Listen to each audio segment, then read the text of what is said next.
Saan galing din sila? Parang, nandyan sila. Galing kami sa Malate. Mga taga Malate kami. Doon kami nabuo sa Malate. Yun.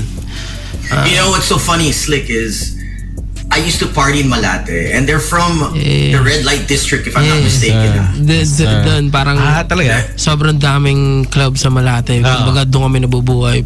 Parang ayun yung pinaka-discarte namin sa Malate, yung mga club doon.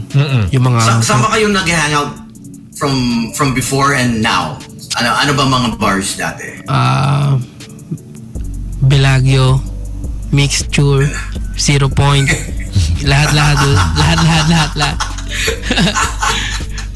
Madami. Kasi doon lang rin talaga kami sa sa lugar na yun sa malapit sa Remedios Circle yon. Doon kami malapit sa Remedios Circle. Alam ko yung simbahan, notorious yun pag midnight na eh. Yan. Sa simbahan ng Malate. Daming happiness yan. kasi dati nagpa-park lang ako sa, ewan ko lang kung nandun pa yung aristocrat eh. Nandun pa, yeah.